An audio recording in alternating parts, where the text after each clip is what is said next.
Hi, welcome to another episode of Neurology Nuggets. My name is Shafaq Mansoor, and I'm one of the UT Neurology residents here at UT Houston. I have with me Dr. Sudha Tallavajhula. She is a leader here in sleep medicine and the director of Tier Sleep Medicine Lab. She's here today to talk to us about sleep medicine and how that relates more to neurology. Would you be able to tell us more about neurology and how that comes into play with sleep medicine? So one of the charms about sleep medicine, Shafa, is that many specialties sort of flow into it. And one of the big ones is neurology. There's also pulmonary and critical care. There is internal medicine, there's dentistry. But the initial founders of sleep medicine were actually psychiatrists.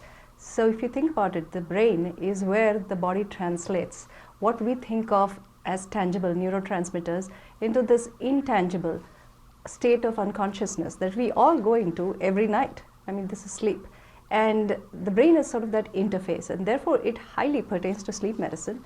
In addition, any disorders that hurt the brain can disrupt that very intricate symphony, that orchestra of sleep medicine, and cause sleep disorders as well as neurological disorders. So in fact, there's a very intricate relationship between the two.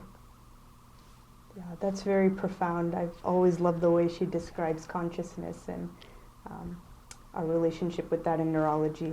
Could you specifically talk about what disorders that neurologists need to refer their patients to sleep medicine doctors for? So in general, for neurology trainees and for physicians who practice, providers who practice neurology, I usually try to instruct on two different ends. One is the primarily neurologic sleep disorders like narcolepsy, parasomnias, etc. And then there are the neurological complications, consequences, or associations with sleep disorders. For example, central apnea that may be seen in stroke patients. So while both of them are independently treated and independently investigated, at the end, treatment pathways for many of them remain the same.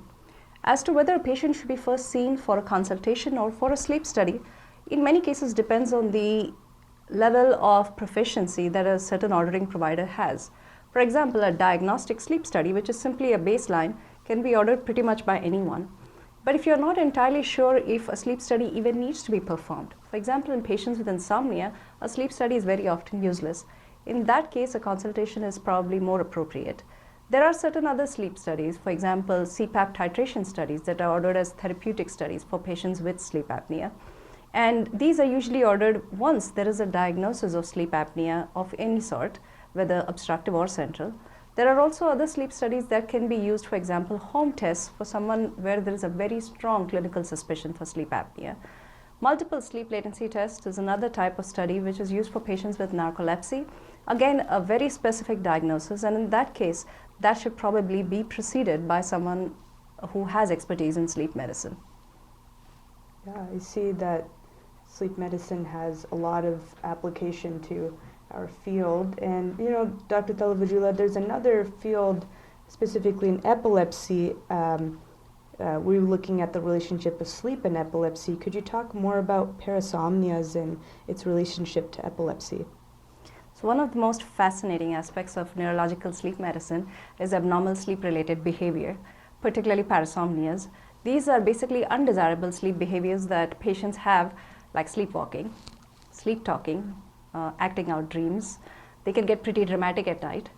And a very close differential diagnosis is nocturnal epilepsies.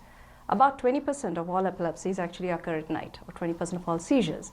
So which means this is a good chunk that you might have to differentiate between.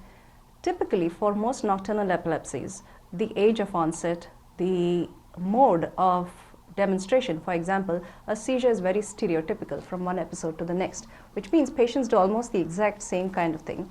And these episodes tend to be short. That should usually differentiate from parasomnias, where most parasomnias typically tend to be longer. Most patients, depending on what stage of sleep they have, can tell you if they have memory for it, in which case it's a REM-related parasomnia, or if they don't have memory for it, in which case it's a non-REM parasomnia. And really, it's not usually very stereotyped every time. Usually they only occur about once every few weeks or months. So the frequency, the timing of the episode, the what we call the semiology or the clinical appearance of the episode, the clustering. All of those will help you differentiate between the two, but honestly, you probably do need more detailed testing, usually a video polysomnography, if helpful, performed in what we call a seizure montage, which means the entire full-scale EEG rather than a few limited leads, will usually help you get the diagnosis along with the clinical details. It's a fascinating field. Thank you so much for educating us about this well-needed topic. Well, thank you for having me. Mm-hmm.